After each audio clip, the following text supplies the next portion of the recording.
মারিয়াম বসে আছে আর সামনে জান্নাতের অমৌসুমী ফলে ভরা। কি ফল?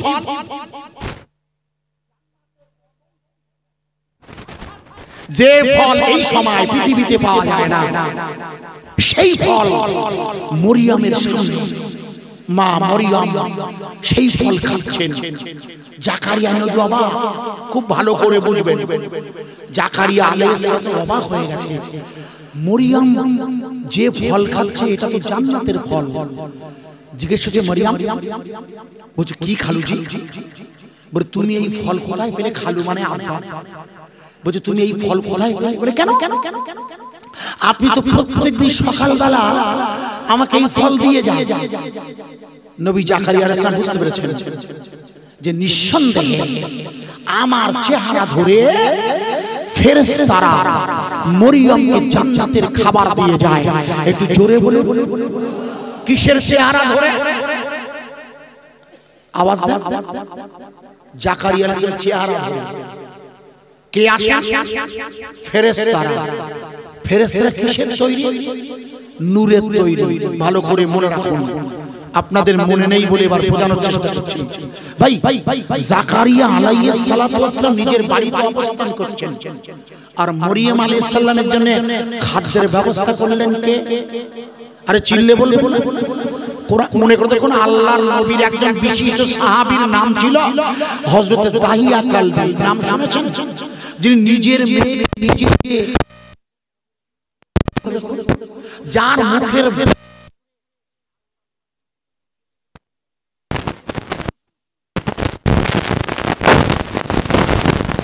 তোমার নিজের মেয়েকে জীবন্ত কবর দিলে, সেই দাহিয়া কালবি রূপে জিবরিল আমিন মদিনার মসজিদে এসেছে। মনে করে জিবরিল আমিন এসেছেন দাহিয়া কালবির রূপে। ইমাম হাসান হোসেন জানে না, উনি জানেন এ হলো দাহিয়া কালবি, কারণ দাহিয়া কালবি মদিনার মসজিদে আসে আর পকেটে ভরে খাবার নিয়ে আসে। কিন্তু জিবরিল রূপী ফেরেশতা দাহিয়া কালবি বর্তমান রূপ ধরেছে, ওর পকেটে তো খাবার নেই। হযরত ইমাম হাসান হোসেন দুজন মিলে দৌড়ে গিয়ে দুই পকেট যখন সার্চ করছে, তখন হযরতে জাকারিয়া নবীর মতো অবাক হয়ে রাসূল পাক সাল্লাল্লাহু আলাইহি ওয়াসাল্লাম বলছেন, আরে আরে আরে ভাই জিবরিল, আপনি দাহিয়া কালবির রূপ ধরতে গেলেন কেন? বলে কেন হুজুর? বলে আপনি দুনিয়ার ফেরা তো জানেন না? বলে না, জানি না। বলে আপনারা খান না, আপনাদের শরীরের কোনো চাহিদা নেই, আপনারা বিয়ে করেন না, আপনারা বিয়ে শাদী করেননি, আপনাদের সন্তান সন্ততি নেই, দুনিয়ার মায়া কি বোঝেন না। অথচ আপনি দাহিয়া কালবির রূপ ধরে যখন এখানে এসেছেন, আমার হাসান হোসেন হাত দিয়ে খাবার জন্য খুঁজছে, খাবার খুঁজছে আপনার পকেটে, খাবার নেই। ভালো করে ওয়াজটা শুনবেন। আজ 28 দিন হয়ে গেল ওরা ভাই ইসরায়েলের দুটো এলাকা ওরা বন্ধ করে রেখে দিয়েছে। কথা বোঝা যাচ্ছে? মনে আছে? বোঝা যাচ্ছে কি? ওই প্যালেস্টাইনটা পশ্চিম তীর ওই দিকে, মাঝখানে ইসরায়েলের দুটো সাইডে গাজা, আর ডান দিকে হলো মিশর। যে মিশরের প্রেসিডেন্ট মাওলানা মোহাম্মদ মুরসিকে বর্তমানের জেনারেল আল সিসি, মনে করে দেখুন আমেরিকার সহযোগিতায় গদি থেকে হটিয়ে দিয়েছিল 2013 সালে। আপনাদের মনে থাকে না কেন? ইসরায়েলের ক্ষমতার ইসরায়েলের নেতানিয়াহু আর আমেরিকার মদতে হযরত মাওলানা মোহাম্মদ মুরসি, যিনি গণতান্ত্রিক ভাবে মিশরের প্রেসিডেন্ট হয়েছিল, তাকে জোর করে গদি থেকে নামিয়ে দিয়ে, মনে করে দেখুন ভদ্রলোককে বিনা মামলায় মেরে ফেলে দিয়েছে আল সিসি। ওই মিশরের রাফা নামের সীমান্ত আছে, যেটা এতদিন ধরে ইসরায়েলের ভয়ে বন্ধ করে রেখেছিল, জানেন আপনারা। আর একদিকে শুধু শুধু পানি আর পানি। এই হলো ভৌগোলিক গাজার অবস্থা। কোন অবস্থায় গাজায় কোনো খাবার ঢুকতে পারছে না, অথচ আজ 28 দিন হয়ে গেল। আল্লাহ রাসূল বললেন, জিবরাইল জিবরাইল আমার হাসান আর হোসেন আপনার পকেটে খাবার খুঁজছে। জিবরিল বলে, আল্লাহ আমার আল্লাহ, আমি তো দুনিয়ার পরিস্থিতি বুঝি না, আমার পকেটে তো কোনো খাবার নাই, আমি ওদের বাচ্চা দুটোকে কি খাওয়াবো? আমার আল্লাহ বললেন, জিবরাইল আমার জিবরাইল আপনি আপনার দুই পকেটে হাত দিয়ে দেখো, আমি আল্লাহ আপনার দুই পকেটে হাসান হোসেনের জন্য জান্নাতি খাবার ঢুকিয়ে দিয়েছি। নারায়ে তাকবীর, নারায়ে তাকবীর। গাজার জমিনে অবরুদ্ধ হয়ে 21 লক্ষ মুসলিম নরনারী যাদের সাথে টিকতে পারছে না বলে যুদ্ধক্ষেত্রের সমস্ত নিয়ম বরদাস্ত করে দিয়ে হাসপাতালে হামলা চালাচ্ছে নপুংসক নেতাজি হওয়ার সরকার। এই গাজাবাসীর খাবারের দায়িত্ব কার?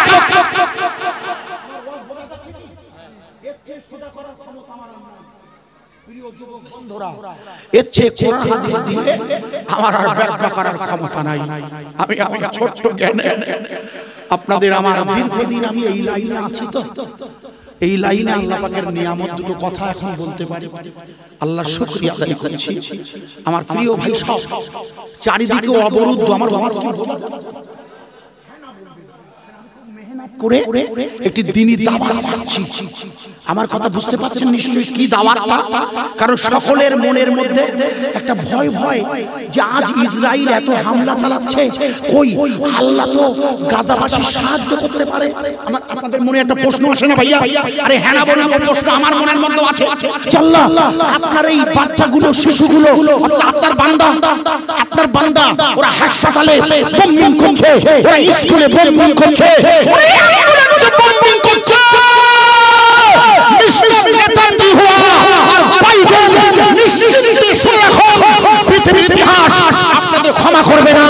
আর আমেরিকার সাথে, খ্রিস্টানদের সাথে ইহুদিদের বন্ধুত্ব টিকতে পারে না। আমি আপনাকে তথ্য দিয়ে বোঝাচ্ছি, মুসলিমরাও টিকতে পারে না।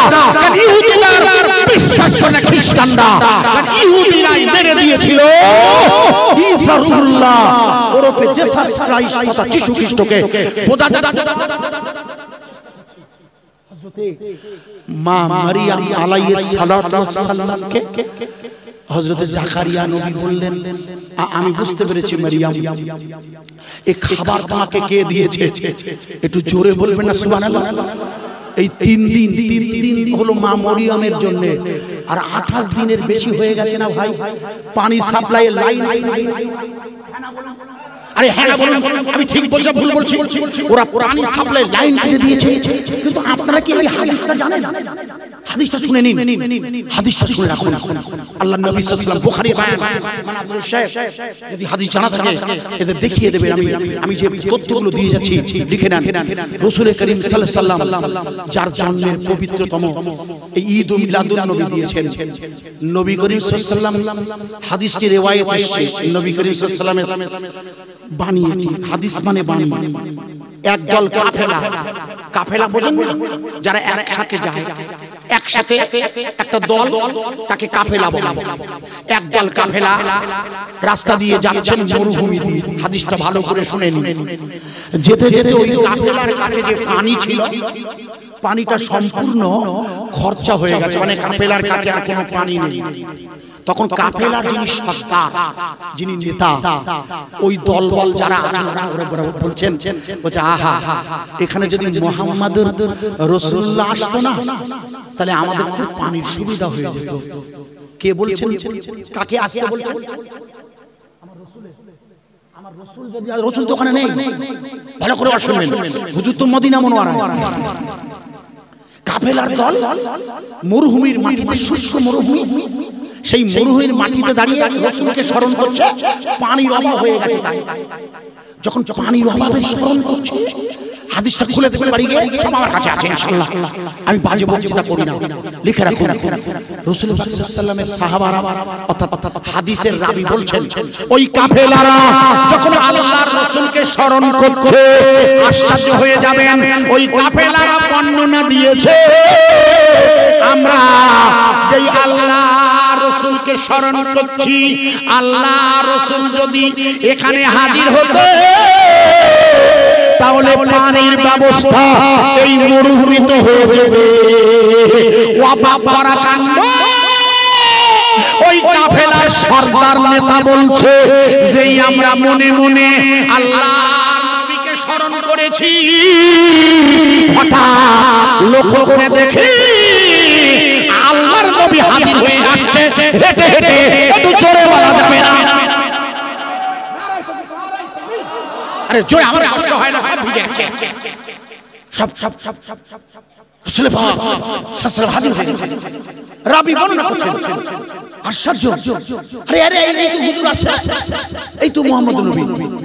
রাসূল কারীম সাল্লাল্লাহু যখন কাফেলার কাছে এসেছেন, ওরা তখন বলছে, হুজুর আমাদের খুব বিপদের মধ্যে। আমরা বলে, কেন কি হয়েছে? বলছে, হুজুর আমাদের পানি নেই, আর এই মরুভূমিতে আমরা এতক্ষণ ধরে আল্লাহর কাছে সাহায্য চাইছিলাম, কিন্তু মনে মনে ভাবছিলাম মুহাম্মদুর রাসূলুল্লাহ যে আসতেন, হুজুর আপনি এসে গেছেন।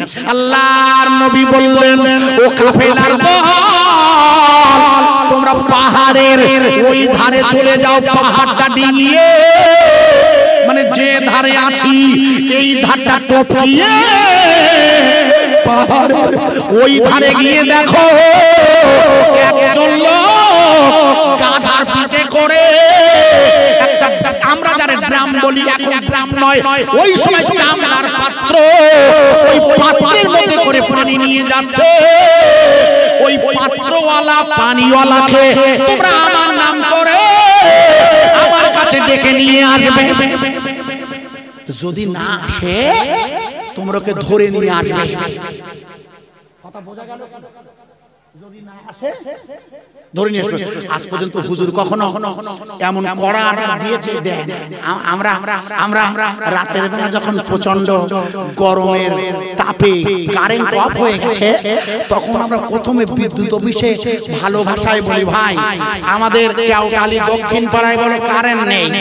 প্রথমবার বলার পরে যদি দেরি করে আধ ঘন্টা, তখন মেজাজ গরম হয়ে গিয়ে ভাই একটু কড়া কথা বার হয় না?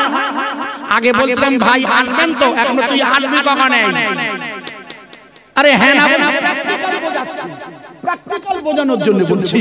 আগে ছিল আপনি, এখন তুই তাকাবি, কারণ এই তুই কখন ঢুকবি বল, নাই তোর গাড়ি দেবো বলো ফেলে। হাসবেন না, বোঝার চেষ্টা করবেন। নবী করিম সাল্লাল্লাহু আলাইহি ওয়াসাল্লাম বললেন যে আপনারা ওকে আমার নাম করবেন, আসবে। যদি না আসে তাহলে ধরে নিয়ে আসবেন। ব্যাপারটা কি? পানি আছে তাই।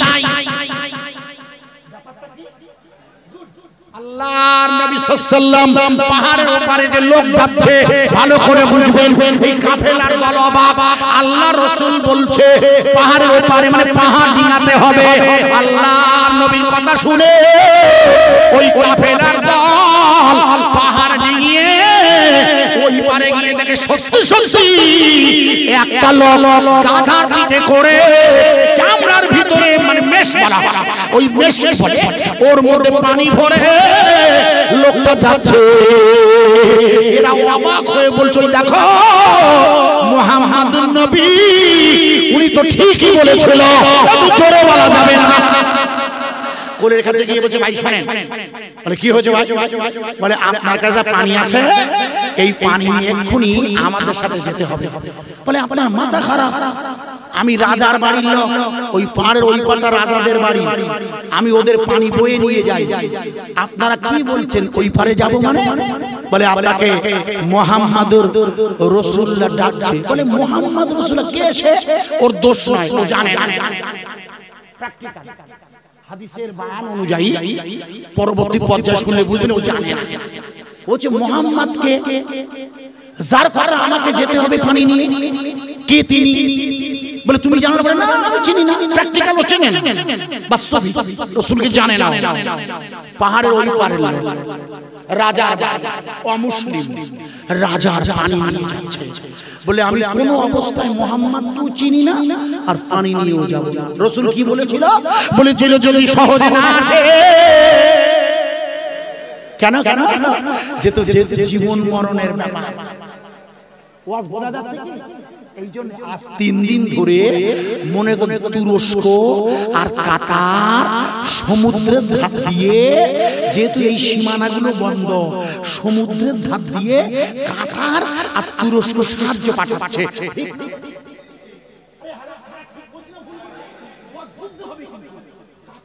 তুরস্ক জানেন তো? শুনে ভালো ভালো কোন দিক দিয়ে পাঠাচ্ছে? পানির দিক দিয়ে, কারণ ওদিকে তো পানি, ও তলা দিয়ে গেলে হেফাজত করতে পারে কে? করছে আল্লাহ। লক্ষ্য করুন, বোঝা যাবে। ওয়াজ বোঝা যাচ্ছে তো? তাহলে বলবেন, কারণ আমি কঠিন কঠিন বিষয় আপনাদের কাছে শেষ করছি। আমার প্রিয় ভাইরা, যে কথা শোনাচ্ছেন ভাই বললে যদি ও না আসে, এই জন্য শরিয়াতের মাসলা আছে। শরিয়াতের মাসলা হলো কোন পুকুরের দেওয়াল দেওয়া যাবে না, পাঁচিল তোলা যাবে না, পুকুরের রাস্তা বন্ধ করা যাবে না। পুকুরের রাস্তা, যে রাস্তা পুকুরে গেছে, অথচ অনেকে দেখবেন বলে আমাদের বাড়ি পুকুর, এখানে আসি কেন? বলে না ভাই ঝগড়া বাঁধায়। খবরদার, পুকুর অর্থাৎ পানি, এটা আল্লাহর নিয়ামত। এই কল আর পুকুর বা পানির যে ব্যবস্থা, এটা আমার নিজের বলা যাবে না। এই জন্য রাসূল বললেন ধরিয়ে নিয়ে। আমি চিন্তা করি, আমি বসে বসে হাদিসগুলো ভাবি যে আল্লাহ হুজুর এইরকম বললেন ধরে নিয়ে আসতে। পরে চিন্তা করলাম হাদিসের শেষটা দেখুন, আল্লাহর নবী সাল্লাল্লাহু আলাইহি ওয়াসাল্লামের নাম শুনেছে, অর্থাৎ নাম বললেও যখন এলো না, এরা লোকটাকে চাজিয়ে, এদের তো দরকার কোনো কথা হবে না, পানির মিক্স দাও সোজা। ওই করোনার সময় মনে নেই, কন্ট্রোল দিতে দেরি করেছে, কন্ট্রোলের বাড়িওয়ালার বাড়ি শুদ্ধ বলে খাবার নেই, দোতলায় দেরি করতে কন্ট্রোল খুলবে। বাস্তবিক বলছে ভাইয়েরা, ভাই ওই পানি শুদ্ধ লোককে নিয়ে আল্লাহ নবী সামনে এসে হাজির। লোকটি আল্লাহর নবীকে দেখে মনক্ষুণ্ণ হবেন, এটাই স্বাভাবিক।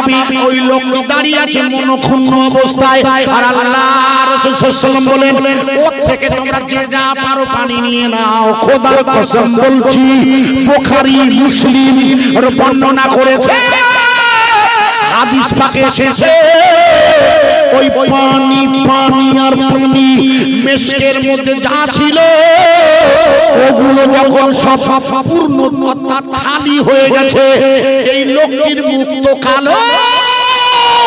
ওই সঙ্গী কাফেলার লোকেরা বলছে মুহাম্মাদুর নবী ইয়া রাসূলুল্লাহ, এর মধ্যে তো আর কোনো পানি নেই। আল্লাহ রাসূল বললে ওই কাদাটা আর মেশটা সরিয়ে দাও। যেই সরিয়ে দিয়েছে,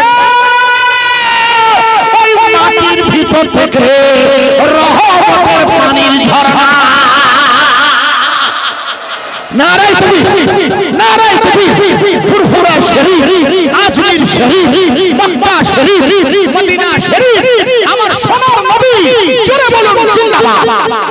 সেই পানির ঝর্ণা, হুজুর বলেন দাঁড়াও, তোমরা কেউ প্রথম পানি ভরবে তুমি, একটু জোরে বলা যাবে না সুবহানাল্লাহ? প্রথম পানি ভরবে ওই লোকটি যার পানির পাত্র মানে কেড়ে নেওয়া হয়েছে। এক কথা আপনারা বলবেন, পানি কেড়ে নেওয়া হয়েছে, কিন্তু আবার তো পানি ভরিয়ে দেওয়া হয়েছে না, হলো না? লোকটি অবাক হয়ে দেখছে, ওর মুখমণ্ডলে হাসি ফুটছে। মুখমণ্ডলে হাসি ফুটছে কেন? এই যেখান থেকে পানি ফুটছে বেরুচ্ছে, ও তো ওদের এলাকা। এই আমার কথা বুঝতে পারেননি? ওই এলাকাটা কাদের? ওদের না, পাহাড়ের ওপারের এপার। পাহাড়ের ওপারের থেকে পানি আনতে সমস্যা হলে এই যে ঝর্ণা ধারা বেরিয়েছে, এই ঝর্ণা ধারা বেরিয়েছে কার আঙ্গুলের স্পর্শে, কার ভালোবাসায়? সোনার নবীর মহব্বতে আল্লাহ পানির ব্যবস্থা করে দিয়েছে। তাই এই পানি আর কখনো বন্ধ হবে? জমজমের পানি কিয়ামত পর্যন্ত বন্ধ হবে না। আমেরিকার বিজ্ঞানীরা, ভাই বিজ্ঞানীরা বিজ্ঞানের যন্ত্র দিয়ে মেপে দেখেছে জমজমের কূপে একটি পাথর আছে,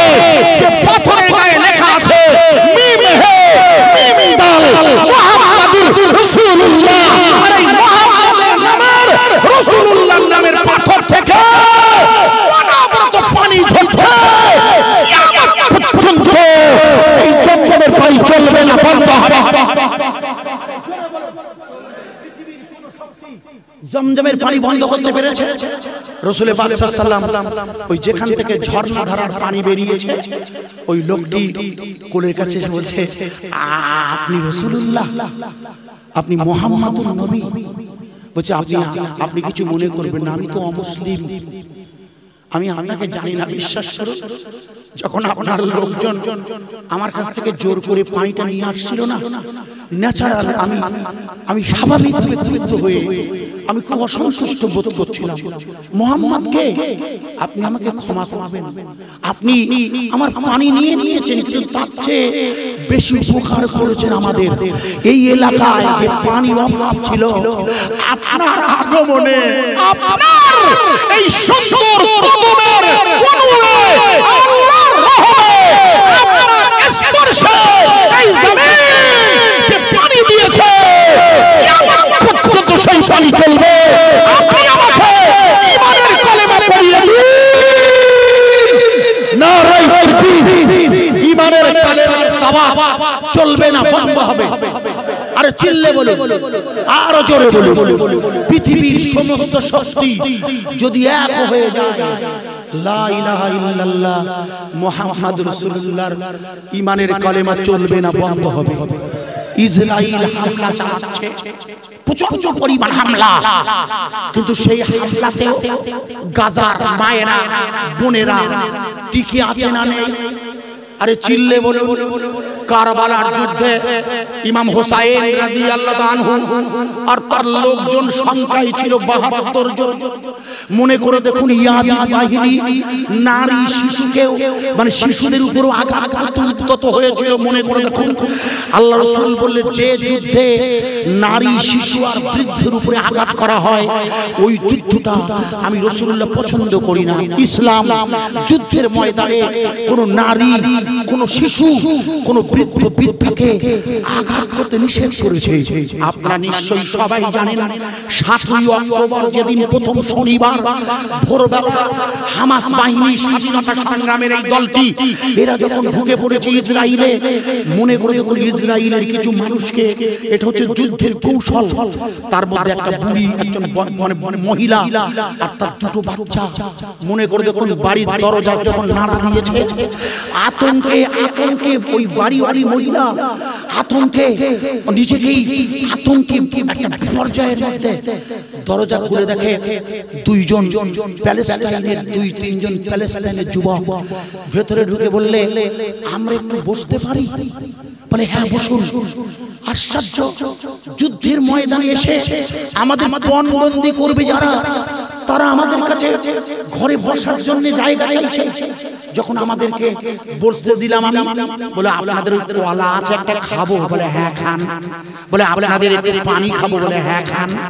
যখন ওই ৩ জনকে ধরে নিয়ে যাচ্ছে, ওই মহিলা বললেন, আমাদের সাথে ওই যারা সৈনিক ছিল, কোন রকমের কটূক্তি তো নয়, খারাপ ব্যবহার তো নয়, বরং কিছুটা দূর আনার পরে আমাদের বললেন, ইসলাম ধর্মে বৃদ্ধা, নারী, বাচ্চাদের উপর আঘাত করা হবে না, যান আপনারা ফিরে যান। মনে করে দেখুন, ওই মেয়েটা গোটা বিশ্বের অডিও করে ভিডিও ছেড়ে দিয়ে গোটা বিশ্বকে জানিয়ে দিয়েছে যে প্যালেস্টাইনের হামাস, যাদের তোমরা সন্ত্রাসী বলছো, ওরা ওদের দেশের স্বাধীনতার জন্য রক্ত দিয়ে লড়াই করে হাতে পাওয়া ইহুদি মেয়েদের যারা ইজ্জত রক্ষা করে, তাদের সাথে লড়াই করে নেতানিয়াহু আর টিকে থাকা কঠিন। কারণ নেতানিয়াহু আর কোটি কোটি গ্যালন মনে করে কোন কম্পাউন্ড বোমা আছে, গ্যালন পরমাণু বোমাও আছে। এদের কাছে কিছু নেই, শুধু আছে আল্লাহর রহমত আর গোটা পৃথিবীর মুসলমানের দোয়া। আজ আমাদের সরকার বাহাদুর যারা কেন্দ্রে আছে, এরা তো প্রাথমিক পর্বে বিরোধিতা করেছিল, জানেন আপনারা।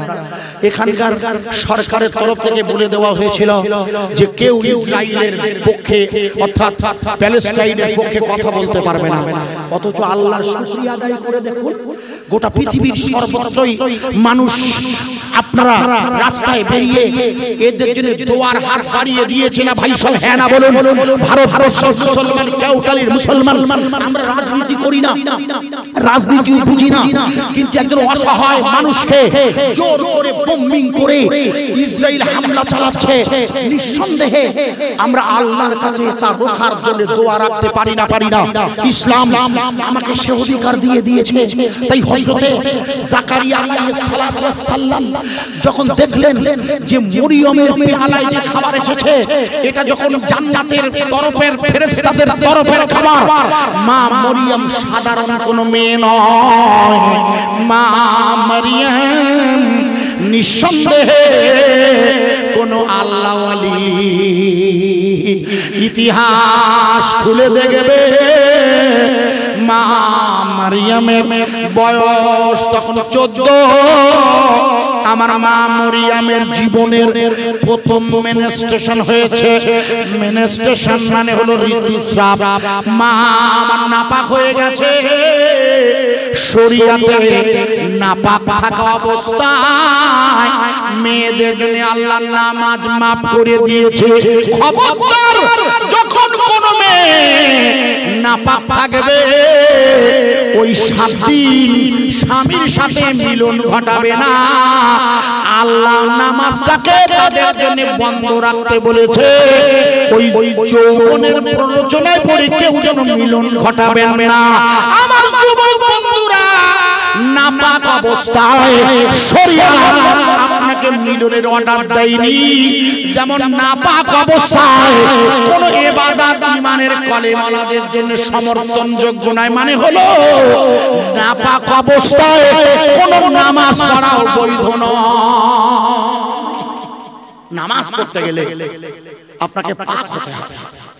আমার কমিটির বন্ধুরা, আমার যুবক ভাই সব যারা এই দিনই মাজমা দিয়েছেন, আপনারা নিঃসন্দেহে যারা এই দিনই মাজমা দিয়েছেন, এই পর্যন্ত আলোচনা এনেছেন যারা, তাদের কাছে আমার দাবি রয়েছে এই সময়টা একটুখানি বলছি।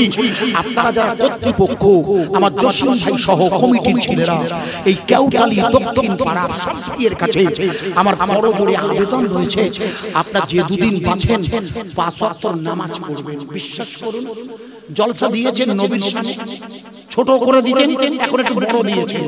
আমি জানি না কতদিন দিচ্ছেন, কিন্তু যতদিনই দেন না কেন আপনাদের মাহফিলটা পূর্ণ হবে যদি আপনি শরীয়তের পূর্ণতা লাভ না করতে। আপনি শরীয়তের পূর্ণতা, যেমন আপনি দাড়ি কাটবেন, শরীয়তে দাড়ি কাটাটা, শরীয়ত দাড়ি কাটাটাকে অপছন্দ করে, অথচ আপনারা দাড়ি কেটেছেন, আপনিও কেটে ফেলেছেন, আপনাদের দোষ না। আপনারা নিঃসন্দেহে দাড়ি কাটাটা শরীয়ত সম্মত নয়, কিন্তু মনে করবেন না এই রকম শরীয়ত সম্মত নয় কোন মুসলমান নামাজ কাজা করতে পারে। বিশ্বাস করুন, পায়ে ধরে বলছি, যে কদিন বেঁচে থাকেন আজ থেকে ফজর থেকে, আজ ফজর থেকে 5 ওয়াক্তের নামাজে দাঁড়িয়ে যাবেন। আপনার সন্তান হয়েছে 12 বছরের মাথায়, 11 বছর পরে আমার ভাইয়ের বাচ্চা দিয়েছে আল্লাহ। মা মরিয়মের মায়ের আর ইমরানের ওই খালুজি অর্থাৎ ইমরানের ভাইয়ের বাচ্চা হয়েছিল আরো বয়সে, 98 বছর বয়সে। আমার এই ভাইটি এখন যুবক, এখনো 4টা থেকে 6টা হবে। যদি সিজারে না হয়, আল্লাহ যদি সিজারে না করায়, আমরা তোমরা সিজারে যাই, 1টা 2টো নিয়ে আর নেই না। সিজারে যদি না হয়ে নরমাল হয়, এখনো বাচ্চা হবে অনেকটা ইনশাআল্লাহ। আমি দোয়া করছি, আমার কাছে দোয়া চেয়েছিল, আর বলছিল যে আপনি দোয়া করেছেন। আমি বললাম আমি দোয়া করেছি, খেয়েছি না, ও আল্লাহর হুকুম হয়েছে তাই বাচ্চা হয়েছে। ওই মনি সাহেবের ওই কৃতিত্ব দিতে যাবে না, বলে মনি সাহেব বাচ্চা দেওয়ার মালিককে আল্লাহ। তাই কমিটির ছেলেদের কাছে করজোড়ে মিনতি রয়েছে, আজ থেকে নামাজ কাজা করবেন না, 5 ওয়াক্তের। জলসা দিয়েছেন, ভালো কাজ করেছেন, কিন্তু হেদায়েতটা নিজের জন্য যদি না গ্রহণ করেন, এই দিনই মাজমা দিয়ে কোনো লাভ হবে না। বিশ্বাস করুন ভাইয়া, শুনলাম আপনারা দুটো, একটা না দুইটা গরু জবাই করেছেন, ভালো করেছেন। আমার ভাই কলা হিন্দু ভাই, আপনি রাগ করবেন না, আমরা প্রোটিনটা খাই, বড্ড প্রিয় খাবার আমার নিজেরও।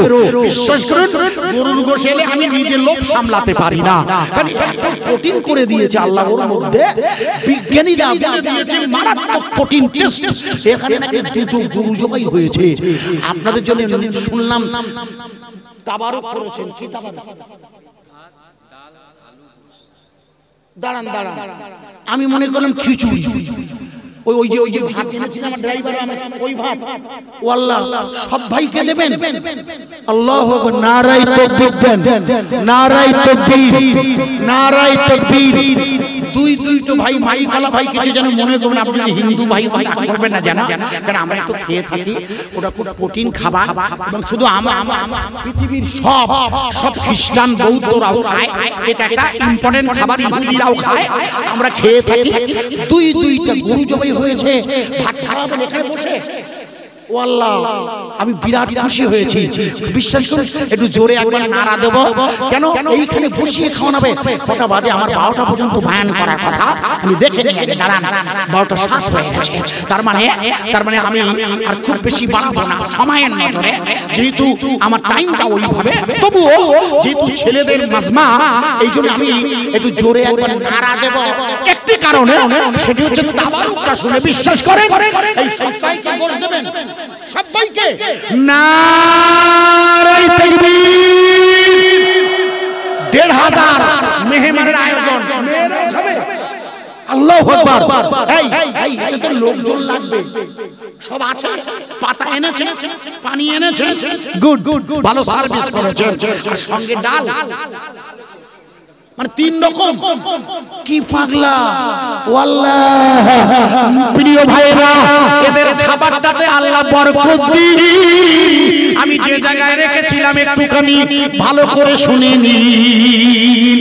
হযরত মা মারিয়াম আলাইহিস সালাতু ওয়াস সালামের পিরিয়ড হয়েছে, নাপাক অবস্থায়, ওই অবস্থা মেয়েদের আল্লাহ নামাজ মাফ করিয়ে দিয়েছে, ওই শরিয়াত বলে দিয়েছে, ওই সময় মিলনটা হারাম।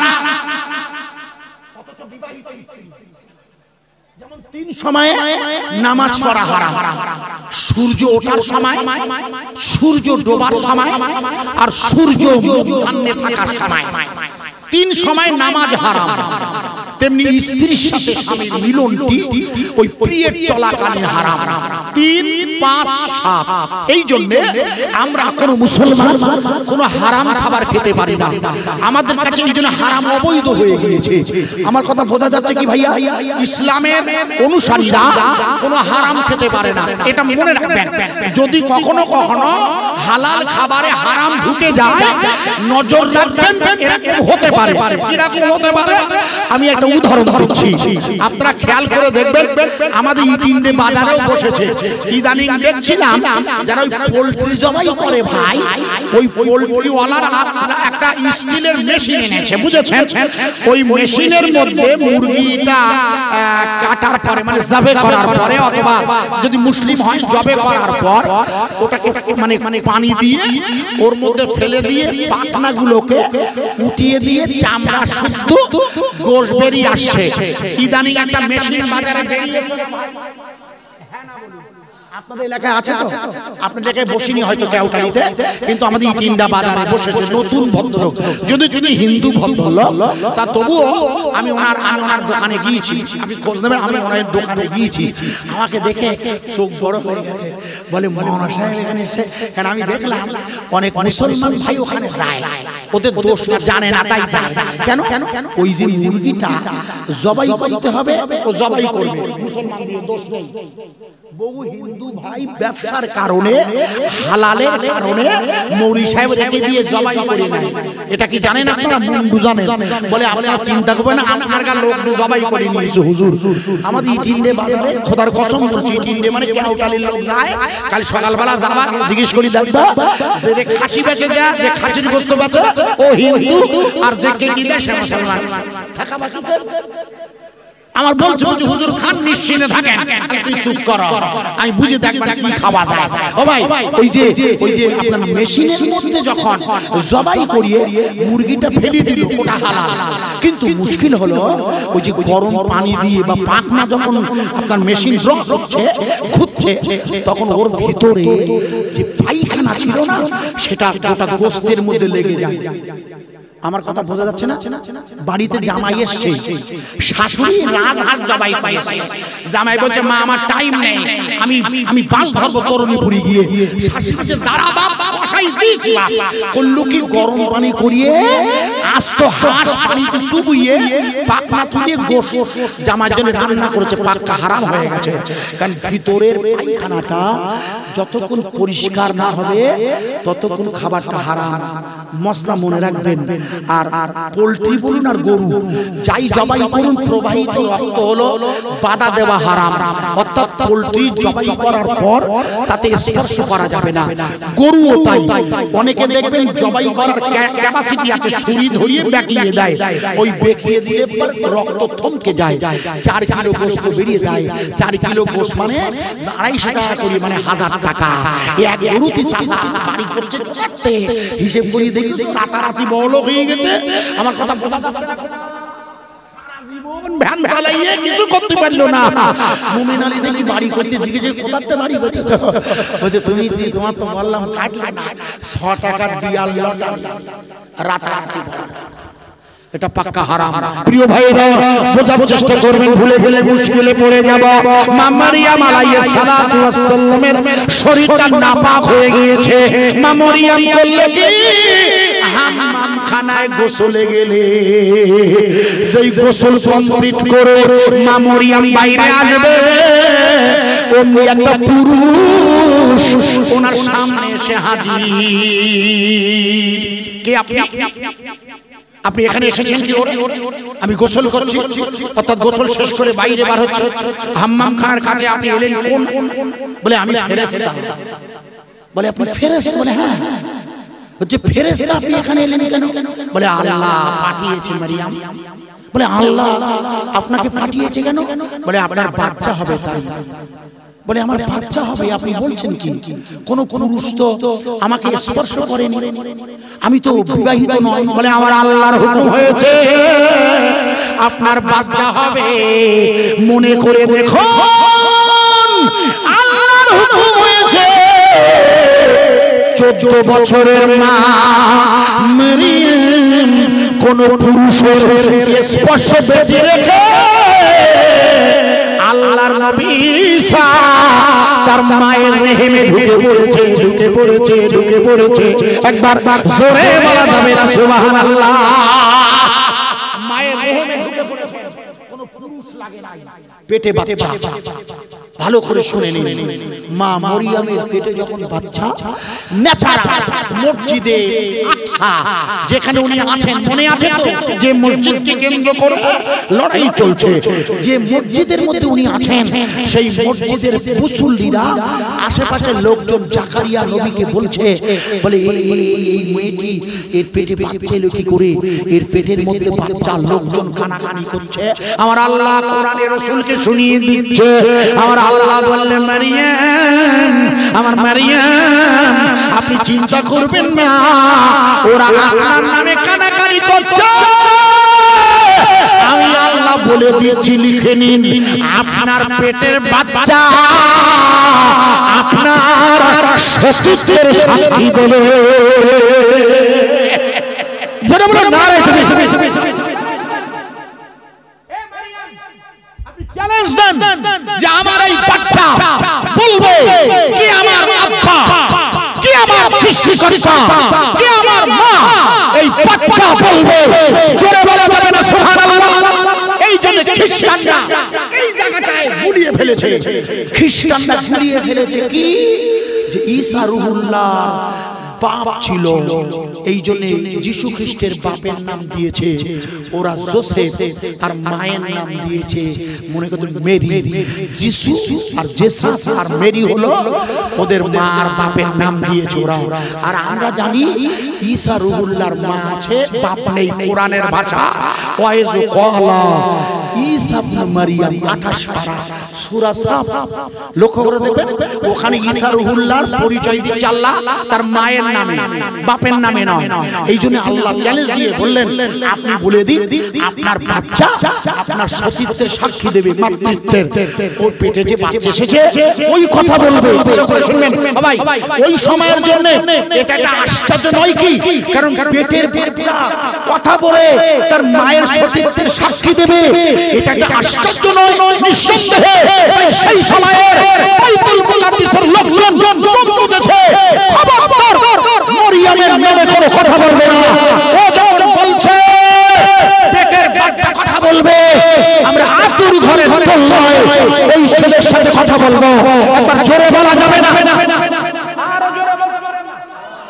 আমি আপনাদের কাছে একটা প্রশ্ন করছি, আদম আলাইহিস সালাতু ওয়াস সালামের কোন সৃষ্টি করতে আল্লাহর মা বাপ লেগেছিল? আরে চিল্লে বলো। আদম নাম রহিনা ওম নমস্তাশায় নমা নমা ওয়াইজ ক্বালা রাব্বুকা লিল মালাইকা ইন্নী জাইলুন ফিল আরদি খলিফা। এই পৃথিবীর প্রথম প্রতিনিধি যাকে আল্লাহ বানিয়েছেন নবী আদম, তার কোনো মা বাপ নেই। তাই ঈসা রূহুল্লাহকে বানাতে আল্লাহর কিছুই লাগে? এটা আমরা বিশ্বাস করি। আর আমরা এই বিশ্বাস করি যে মানুষ মারা গেলে আর কখনো ফিরে আসে না। মনে করে দেখুন, ঈসা রূহুল্লাহ তার মায়ের পেটের মধ্যে 3 দিন বাঁচছে, কিন্তু মসজিদ পবিত্র জায়গা, ওখানে বাচ্চা হবে? মনে করে দেখুন।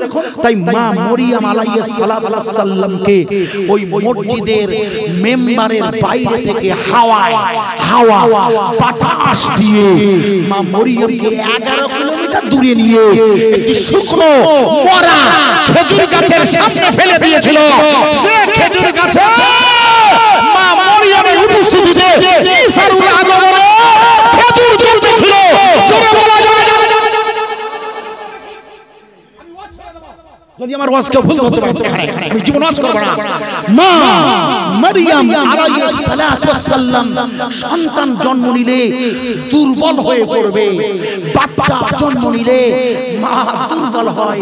তাই ওই দুর্বল মায়ের খাবারের জন্য দাইমারা খাবার নিয়ে ব্যবস্থা রাখে। মা মরিয়মের কোনো দাইমা নেই, ফাটকি মাথা, বাচ্চা হবে খাওয়াবে কে? ওই মরা খেজুর গাছের খেজুর মা মরিয়মের গালে আসবে। একটু জোরে বলো। বাজে কথা বলি না আমি, হাদিস করে দেবে। পানি চাই, পানি। আল্লাহ করলেন তো খেজুর গাছের পাশ দিয়ে নাহার বানিয়ে দিলেন। নাহার মানে পানির স্রোত, সেখান থেকে মা মরিয়ম পানি নেবে।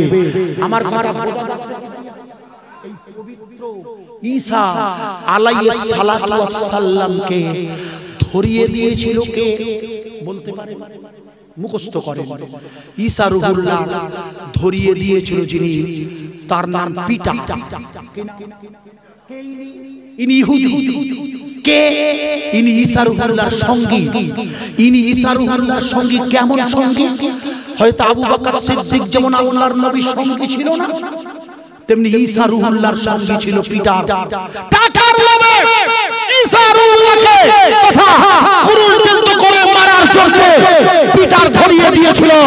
অথচ আল্লাহর নবী সাহাবা আবু বকর সিদ্দিক রাদিয়াল্লাহু হুজুরের হিজরতের রাতের বেলা শুয়ে আছে নিজের বাড়ির বিছানায় নয়, ওই নিজের বাড়ির দরজার পাল্লায়।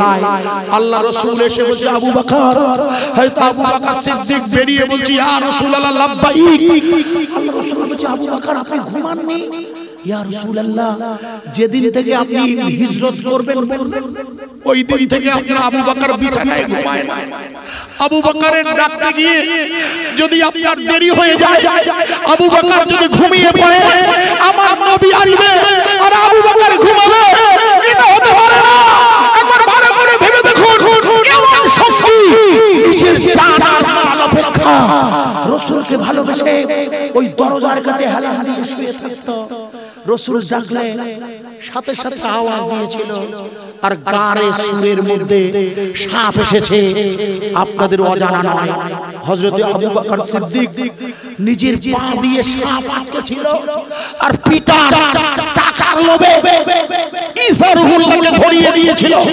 মনে করে দেখুন ঈসা আলাইহিস সালামকে ওরা যখন ক্রুশবিদ্ধ করে মারবে, কুরআন বলছে ওই সময় প্রচন্ড মেঘ হয়েছিল, প্রচন্ড মেঘ হয়েছে। আর ওই মেঘের অন্ধকারে ঈসা রূহুল্লাহকে আল্লাহ উঠিয়ে দিয়েছে। আর যে পিটার যে ওকে ধরিয়ে দিয়েছিল, ওই পিটারটাকে আল্লাহ তার চেহারা পাল্টিয়ে দিয়ে ঈসা রূহুল্লাহ রূপে দিয়েছে। যখন আলো জ্বলে উঠেছে, মেঘ সরে গিয়েছে, ওরা দেখে কুরুশ খালি, তাই পিটারকে ধরে ওই ঈসা রুহুল্লাহ চেহারায় পাল্টে যাওয়া পিটারকে পুরুষিত করে ওরা ঝুলিয়ে দিয়েছিল। তাই খ্রিস্টানদের মত হলো যিশু খ্রিস্ট হাসতাম আবার ফিরে আসবে। বাইবেলে শেষাংশে লেখা আছে যিশু আবার ফিরবে। হ্যাঁ হ্যাঁ, আমার কোরআন বলেছে ঈসা আলাইহিস সালাম আবার ফিরবে। যেদিন দাজ্জাল ওই ইহুদিদের পক্ষে কপালে কাফের লিখে ঈমানের কালেমার বিরুদ্ধে নিজেকে খোদা বলে দাবি করে আন্দোলন শুরু করবে,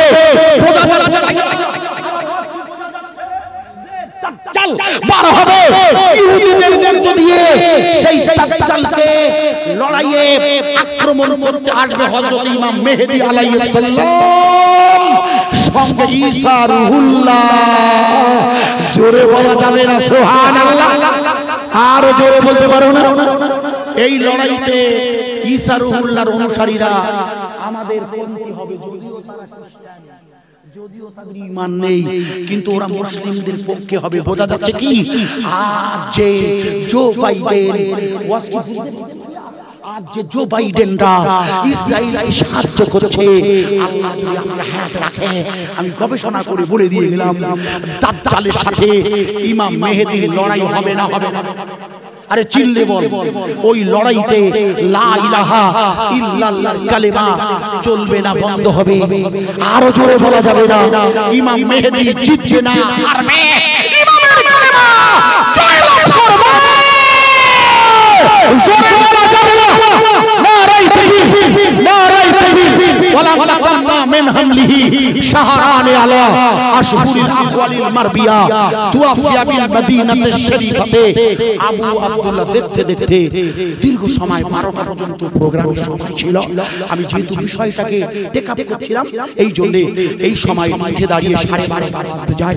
রাসূলের শানে একটু সালাতুস সালাম করব সবাই মিলে। ইয়া নবী সালামুন আলাইকা